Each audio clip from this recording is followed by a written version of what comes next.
Their trademark weapon is deadly. Trinitarios know how to work with machetes and fight with them. They will just cut your hand and that's it. They not just want to do a little assault on you. They want to put you 6 feet under. They don't shoot their victims. They butcher them. A whole arm could come off. Your leg, wherever they hit you at, is gone. They are the Trinitarios, one of New York's most lethal and fastest rising gangs.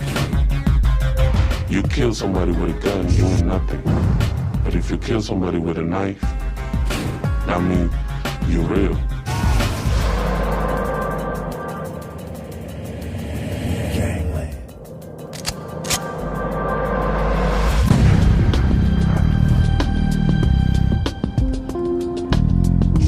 The Big Apple. It's filled with some of the world's most familiar landmarks.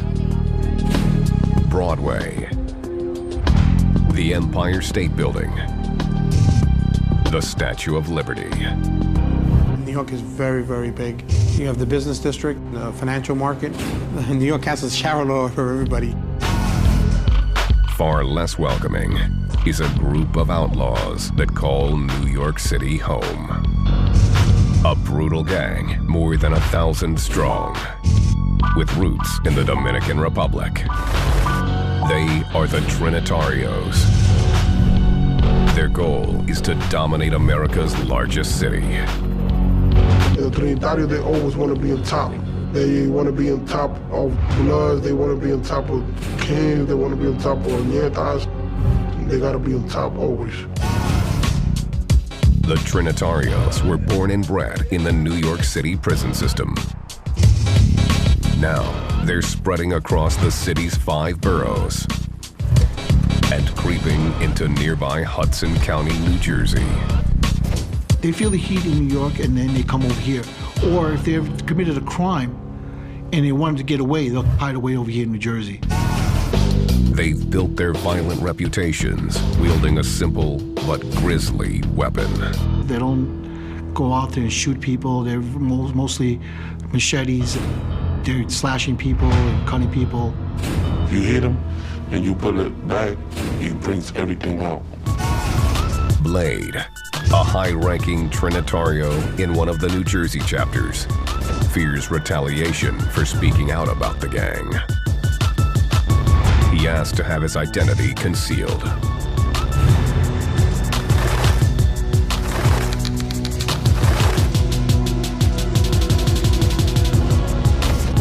Blade came to the United States from the Dominican Republic in 1993 when he was 13.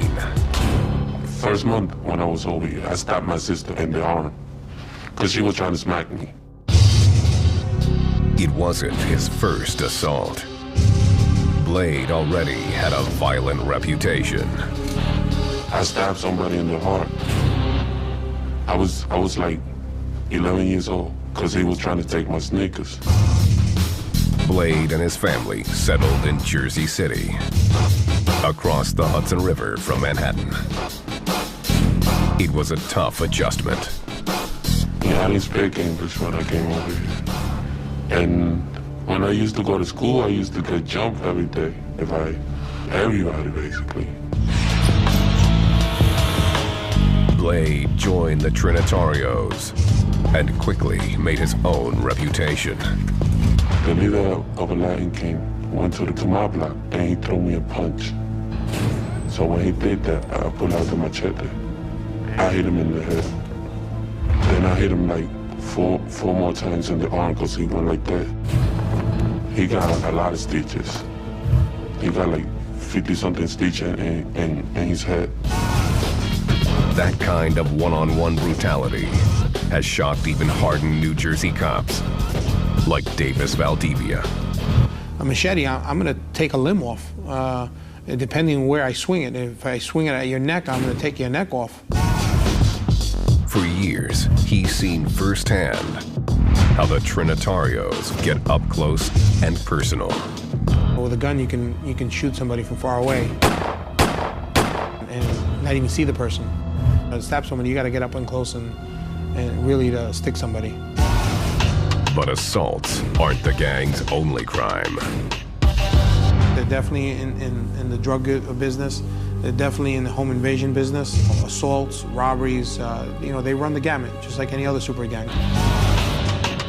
The Trinitarios have turf all over the Bronx and the Washington Heights section of Upper Manhattan. Washington Heights is home to many Dominican immigrants and is a transportation hub. 6 bridges, 3 highways, and 3 tunnels are nearby, all allowing for quick access to the entire metropolitan area.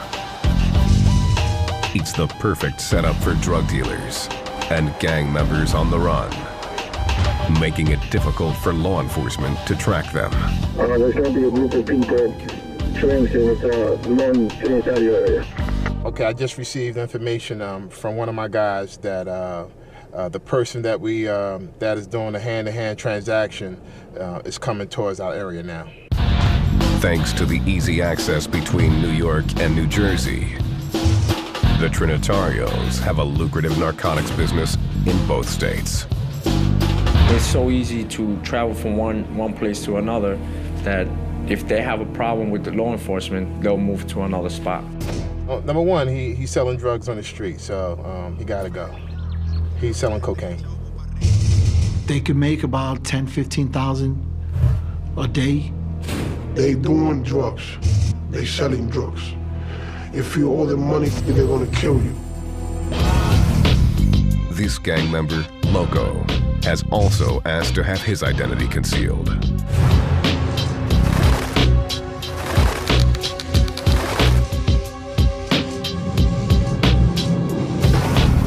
Loco began hanging with the Trinitarios when he was 16.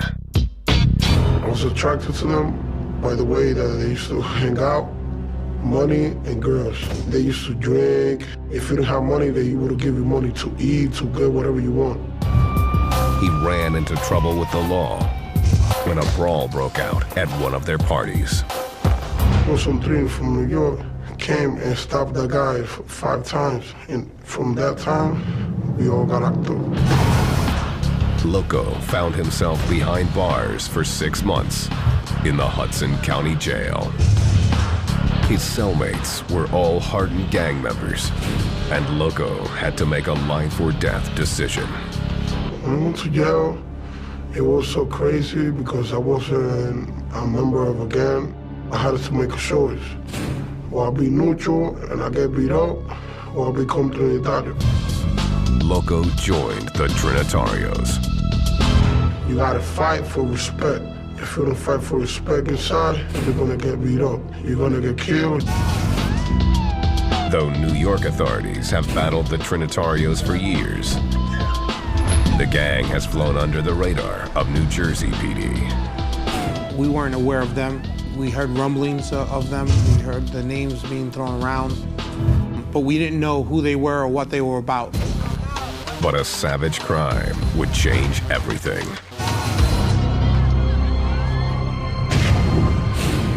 August 24th, 2003, Union City. Trinitarios from all over northern New Jersey joined thousands who lined the streets for the annual Dominican Independence Day Parade. It's supposed to be a joyous occasion, and it's supposed to be fun for all the family and for everyone who's Dominican. Police were also on alert for gang activity, which had arisen in years past. And a number of people attend the parade with the idea that they should be proud of being who they are, and sometimes who they are gang members. Detective Davis Valdivia was on a routine assignment to tape surveillance video from a rooftop near the end of the parade route. The stakeout was strictly a precaution. I just would zoom in on people's faces and later on try to identify them. If something should happen in the future, we have informants throughout Union City, and we can go to them and show them the tape and try to get people ID'd. 4 months earlier, tensions between the New Jersey Trinitarios and one of their rivals, a fierce street gang called the 60th Street Boys, had ended in bloodshed. They were arguing possibly about a girl when a member of the Trinitarios pulled a knife. One of the 60th Street Boys took the knife away and pretty brutally stabbed a member of the Trinitarios. The victim survived, and the attacker was arrested. But the New Jersey Trinitarios had yet to exact their revenge. Now, as the parade wound through the streets, Detective Valdivia scanned the crowd with his camera. Suddenly, some new faces caught his attention. There was some individuals in the group that I'd never seen before, and I zoomed in on them. The new gang members turned out to be Trinitarios from New York. 4 months had passed since the 60th Street stabbing, and the New York members were angry that their New Jersey crew hadn't retaliated. The guy from New York, it was like, and you haven't done nothing? So we gonna do something. They kill anybody and they don't care. They had to do this to let everyone know that this is what happens to you when you mess with the Trinitarios. The Trinitarios confronted the 60th Street Boys, but they weren't about to go down without a fight. They challenged the Trinitarios to settle the beef after the parade. The 60th Street local gang basically says, if you want some of this, you know where to find us. The Trinitarios were ready for battle. They met in a nearby schoolyard and planned their revenge. They would execute a coordinated attack on the 60th Street Boys on 60th Street on their own turf. What happened next would put the New Jersey Trinitarios on the map. They definitely made a name for themselves that day. They gotta respect our parade and they gotta respect our colors. And we're Trinitarios, so we're going after them.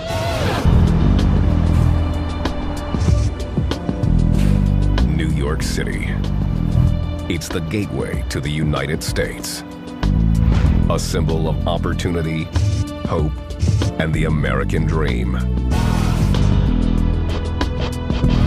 It's also the breeding ground for a fast-rising criminal enterprise that silences its victims with machetes.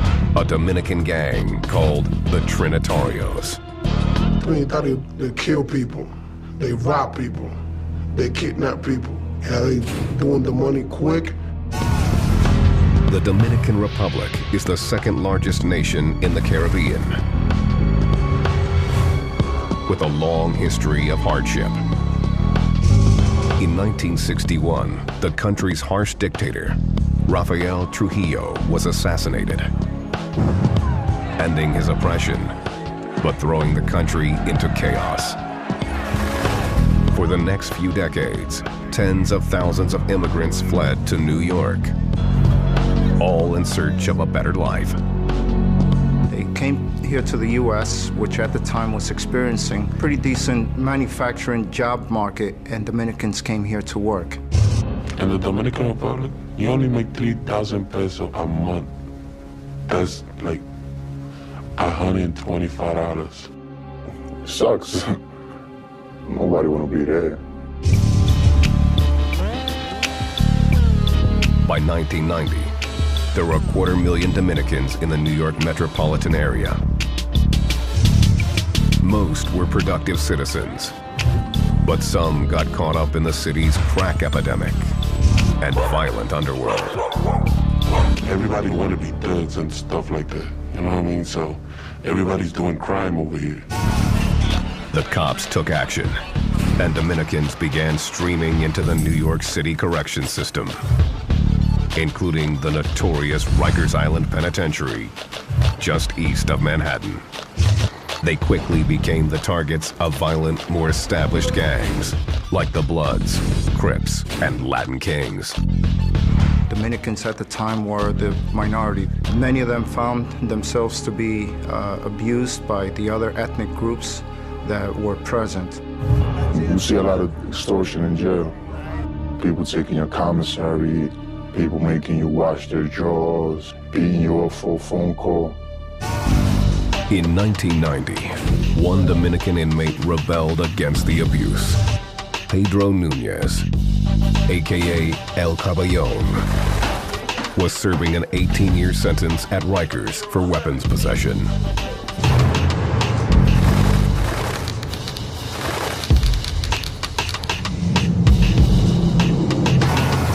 El Caballon formed his own gang, Trinitarios, which means Trinity.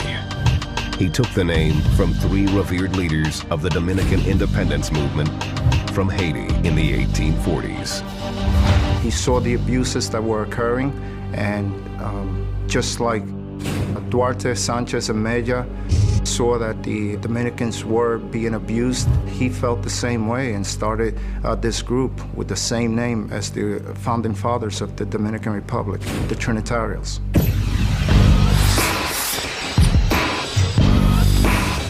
For the first time, the Dominican convicts had protection under the Trinitarios. But the gang kept a low profile to escape the watchful eye of prison officials.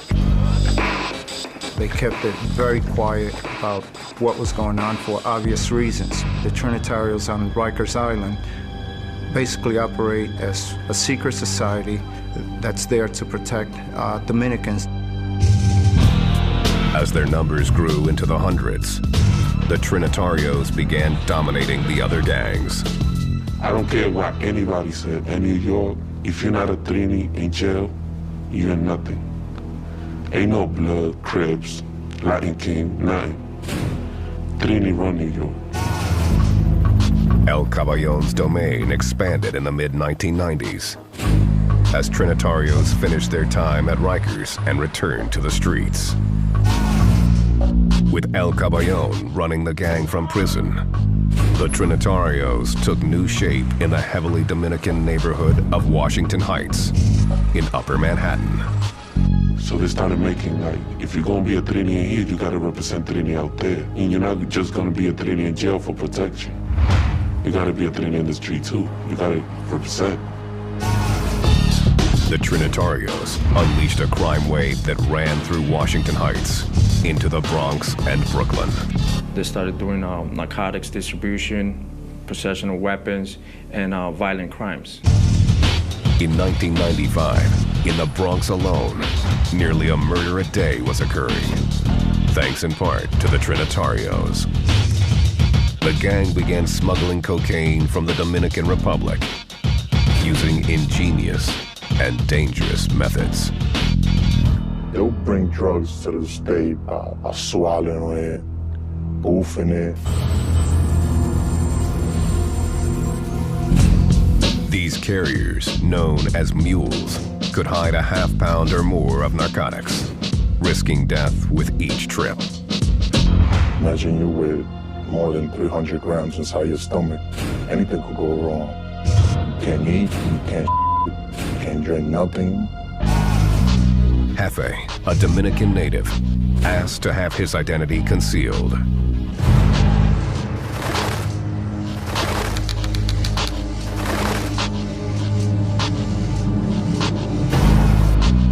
He and his family moved to the Bronx in 1992. There's always something going on around there. Someone getting shot, someone getting caught for selling drugs. Jefe's father worked long hours driving a cab. He insisted Jefe stay at home while he was working because of the many gangs that terrorized the hood. It was usually Bloods and Crips. You know, they had Latin Kings, they had Nietas, Zulu Nation, and you would hear a few gunshots. The gang violence was impossible to avoid. In 1998, the NYPD in Jefe's precinct recorded over 2,000 violent crimes, including rape, robbery, burglary, and murder.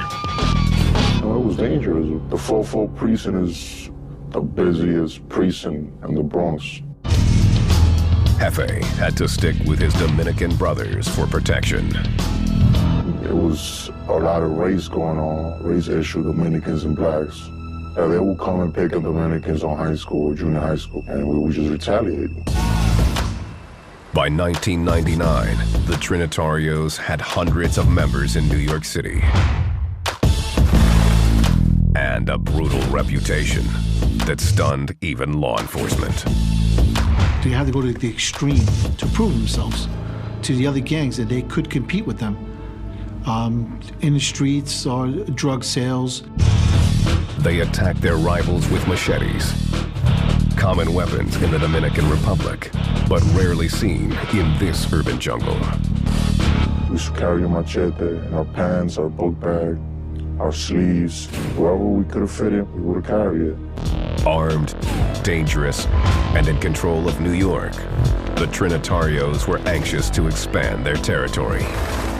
They found it right across the Hudson River. For years, New Jersey had attracted Dominicans who craved the advantages of the city, but with a lower cost of living. All it took was one Trinitario, and New York's inner-city gang epidemic spread like a virus into the suburbs of New Jersey. It started only by one person in Bayonne, and then from Bayonne, it got all the way up to Union City and West New York. The New York members began mentoring their New Jersey counterparts. They didn't have a structure at the moment, so they started helping them and teaching them how to do the stuff, how to sell their own guns, manufacture their own drugs. As the gang became more organized, so did its drug trade. The power of the Trinitarios was spreading fast. They go through the George Washington Bridge, so they transport the drugs from New York to Jersey City, and then from Jersey City they spread it up north. New recruits were easily found in local high schools. Blade joined his sophomore year, then dropped out of school to focus on his new family. When I became a Trini, it was all about taking care of people. You needed money for rent, we there. Like, nobody wanted to mess with Trini. Their ruthless use of crude, store-bought machetes made it even more obvious that the Trinitarios meant business. Loco witnessed one fight that drove the point home. So there was Lion King trying to fight with them. So I seen some guy that just grabbed a machete and tried to cut off his arm. He hit him a few times that his arm was falling down. Loco was inspired by the gang's fearlessness. The drug money was an added bonus.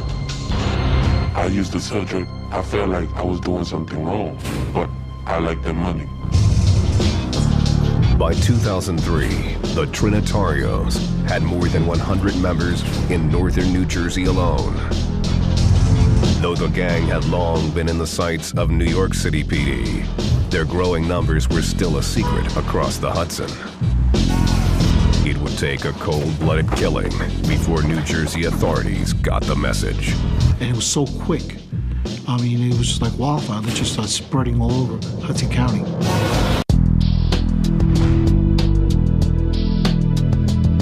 The Trinitarios, a machete-wielding Dominican super gang in New York City, is spreading its brutal violence into neighboring New Jersey. They were operating under the radar for a while before anybody got to know who they really were and what they were about. Trinitarios take pride in their Dominican roots. It starts with their name. It comes from the word Trinity, from the Father, Son, Holy Spirit. The gang's colors are those of the Dominican flag. Red, white, blue, and most significantly, lime green. The center of the flag got green. It means like earth. That's why we represent green. If you're wearing green, you want the mine. They always carrying a green bandana or a green scarf or a green hat. Anything that they wear green, It shows that they are Trinis. The gang also uses the flag as the basis of their motto. If you look at the Dominican flag, you have 3 words on top. It says Dios, Patria, and Libertad, which is God, country, and liberty. To recognize one another, members frequently greet each other with the numbers 41, 6, 12. 41, 6, 12. As to know if you a Trinitario, you'll be asked, you son of Duarte? You say 41, 6, 12. Like, yeah, I'm Trinitario. The numbers are a secret code that Trinitarios use to hide their identity. But it's really 4, 16, 12, which are the respective locations for the D, P, and the L in the alphabetical number. It's a code. So they'll make 4 and 16, 41, and 6. The letters D, P, and L show up in almost all of the gang's markings. Trinitarios aren't required to get inked, but those who do choose symbols of the motherland. Most of the Trinis, they do the Dominican flag, DPL, Dios, Patria, Libertad. Another popular tat is the symbol 3NI. 3 is for the 3 colors of our flag and the 3 fathers of our country. And an I is short for Trinitario. Trinitarios also represent with hand signs. There's 2 guns up. It's in the center of our flag. And that's the 3 fathers of our country, the 3 colors of our flag, and DPO, Dios, Patria, Libertad. That's the D for Trinis, and it's like a cross, because our flag have like a cross that divide the colors. The Trinitarios are highly organized and enforce strict rules. I want to say maybe second to the Latin Kings, they're probably the most structured gang. All of the gang's chapters are organized the same way. Trinitario structure, everything is 3. So there's 3 top, then you break it down into 3 heads for each chapter. They'll start off with the head, which they call a cabeza. They'll have a secretary, they'll have a treasurer, they'll have security, they'll have an enforcer. There is even an advisor who handles the members' personal business. He's the one, like, if you have a problem, like with your family and stuff like that, you need somebody to talk to, you talk to him. Leaders who get busted are quickly replaced. If I get sent upstate, whoever's second is first, third is second, and third will be a new man, you know? Trinitarios initiate some recruits with beat-ins. Others just need a good recommendation from a trusted crew member. If they know you already put in work, you know you fight and all that, they won't make you go through that hassle. You're like, oh, I know him, man, he gets down. All members must learn and obey the gang's basic code. The 7 points. God, respect, love, peace, courage, nation, and liberty. Gangsters who mess up get DP'd. You get 3 people that's gonna hit you for 3 minutes. It's from down to the head to the body. A second violation means twice the discipline. So you gotta make sure you don't do it again, because when you do the second time, you're gonna get 6 minutes. The third time, you're gonna get suspension. You ain't gonna be no treaty no more. Chapters hold regular meetings where they collect dues and conduct business. The money that we collect in every meeting is just in case you get locked up, we can send you money to jail. Once a year, Trinitarios from all over New York and New Jersey meet for a universal. They will have universal so everybody could come down and be a part of what's going on. New York Trinitarios, older and more experienced than their suburban brothers, still call the shots. I would say New York probably has more of an influence on Jersey and probably tells them what to do or what to say or how to act if they don't like what they're seeing or hearing. That's what happened in August 2003 at the Dominican Day Parade in New Jersey. The New York Trinitarios discovered that their Jersey brothers had been attacked and issued their secret call to arms. 227 is 227. It means you go to war. The numbers are a code for February 27th, 1844, the day the Dominican Republic declared independence from its Haitian rulers. In Hudson County, it would signify that all hell was about to break loose. As soon as somebody said 227, my people gonna come, and they're gonna come ready. August 24th, 2003, Hudson County. It was New Jersey's annual Dominican Day Parade. From a rooftop, Detective Davis Valdivia videotaped the crowd, on the lookout for gang violence. I was up there for several hours. I would say probably 6 hours on that roof. Little did he know that the bloodthirsty Dominican street gang, the Trinitarios, was out for revenge. 4 months earlier, a 60th Street gang member had stabbed a New Jersey Trinitario. The victim recovered, but the Trinitarios had yet to settle the score.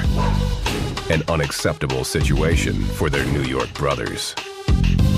They were upset that one of their members was stabbed and nothing was done about it.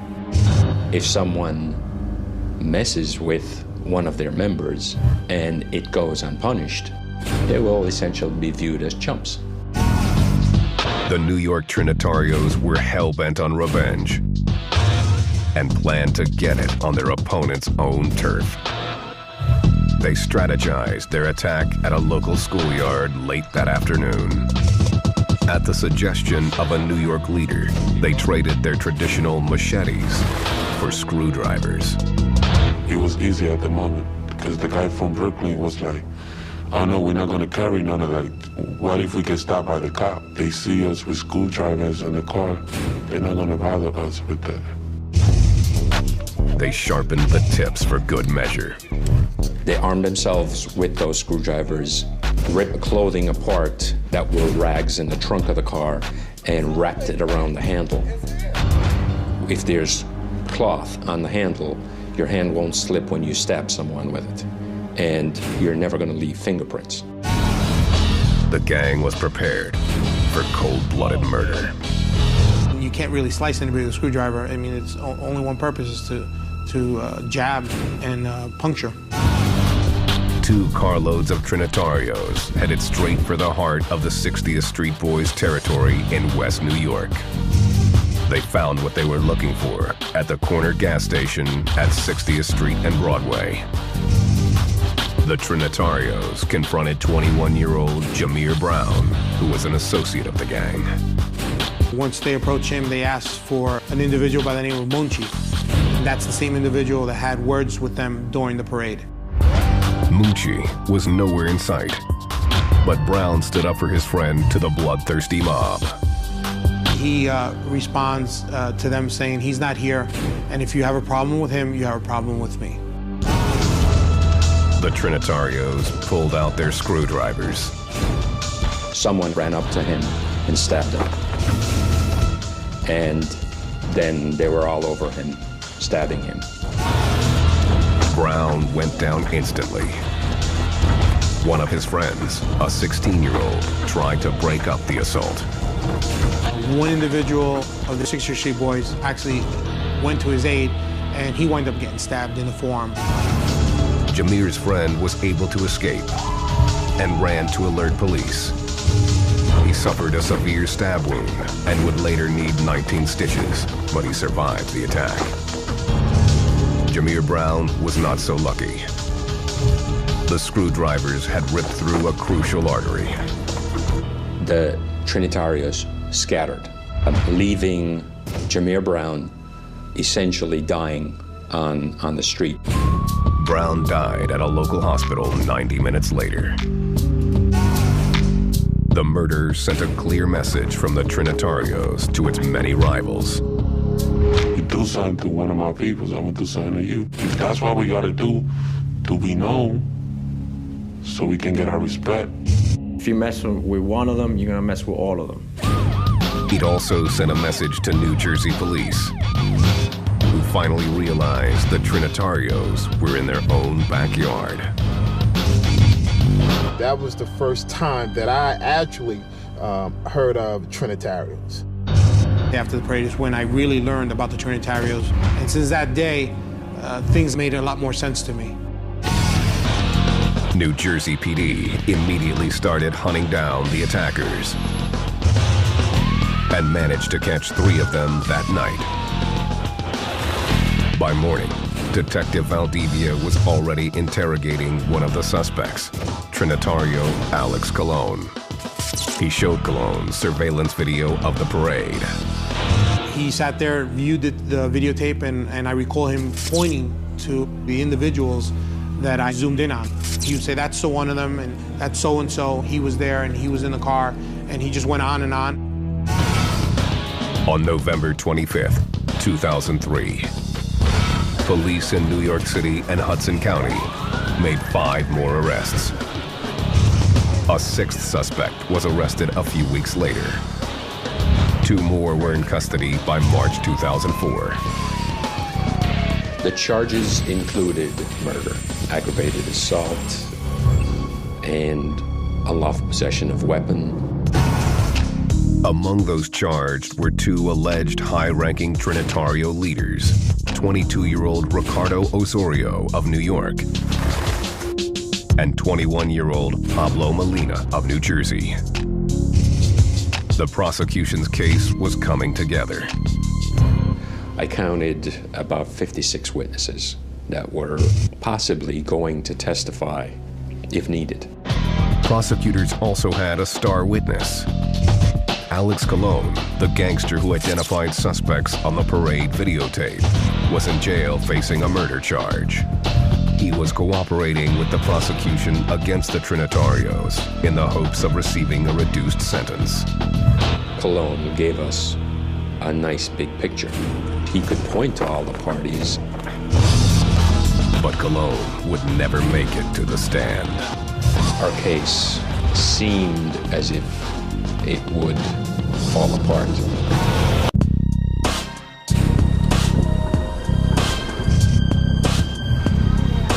Hudson County, New Jersey, 2004. Police there were carefully building a case against the Trinitarios, who had repeatedly stabbed and killed 21-year-old Jameer Brown. Screwdrivers, a lot of which were described as scary and old and rusty. It was a pretty brutal attack. 8 defendants were set to stand trial. One of them, 23-year-old Alex Colon, was cooperating with police. He provided quite a bit of information. The case looked solid until January 2005. Colon was killed by a fellow inmate in jail. No one could prove the Trinitarios had murdered Colon to keep his mouth shut. And the prosecution was now in big trouble. Their star witness was dead, and other witnesses were terrified they might be next. They wouldn't speak to us. The state was now scrambling to rebuild its case. So we had to start putting a whole different case together. And now this was now a patchwork of witnesses.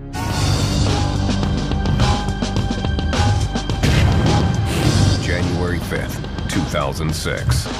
The first Trinitario defendant, one of the alleged New York leaders, Ricardo Osorio, went on trial. 18 days later, the jury convicted him of conspiracy to commit homicide. In In May, the second defendant, Ramon Almonte, also went on trial. This time, Detective Davis Valdivia, who had taped the Dominican Day Parade where the fight began, took the stand as an expert witness. I was able to show motive. I was able to show why they would respond the way they did. Almonte was also found guilty of conspiracy to commit homicide. He and Osorio received sentences of up to 20 years in prison. The 5 other defendants, including Pablo Molina, one of the alleged New Jersey leaders, pled out before their trials began. The convictions dealt a major blow to the gang. I like to think that what we did here discouraged the Trinitarios and disrupted what they intended to do, which was begin a network in New Jersey. But today, the Trinitarios show little sign of slowing down. In March 2009, Manhattan authorities made a huge bust in Washington Heights. 41 alleged Trinitarios were indicted on charges from drug distribution to weapons possession. They had blocks and blocks of narcotics in every corner selling them. If you wasn't a Trini, you wasn't gonna sell drugs in New York. That's how they was doing it. Since the shakedown, law enforcement on both sides of the Hudson River has kept close watch on the gang. It's important that we have contact with them, just to let them know that we up here and we got our eye on them. They know how we operate, and we kind of know how they operate. Detective Valdivia is now a full-time gang investigator in a nearby county. He still considers the Trinitarios to be a major threat to New Jersey and beyond. They're definitely in Connecticut. There are reports of them in Florida. They definitely have grown. They've definitely gotten bigger. Not every gangster is in it for the long haul. Loco is no longer active in the Trinitarios. He says he's done spending time behind bars. The future of them is going to jail because what they do is crimes. They're just so stupid because they're making money out of it, or they're just stabbing people and getting locked up for no reason.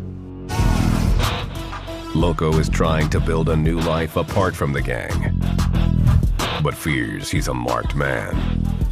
If I show my face, I will be in mad trouble. I'm gonna tell people that want to see this, young kids, don't get into Trinis. They ain't worth it. After years with his New Jersey chapter, Blade has also left the Trinitarios. He received the gang's blessing after having a child. It was like, man, you cool, you already have a family. So that's the only way that you can get out of it. If you want to do something with your life, they respect that. Hefe got a similar reprieve after starting a family. His perspective on the gang has changed since leaving Rikers Island in 2006. I'm lucky I'm alive. I used to do a lot of crazy. But now that I'm older, I got a different mentality. But these former gangsters are in the minority. The Trinitarios are on a mission to dominate even more of the New York City area. Nothing will stop them. Fighting, stabbing people, robbing people. Nobody can touch us, not even cops. I see them not stopping. I see them growing in number. I see them getting more violent. There will never be peace. 10 years from now, you're gonna still hear the Trinitarios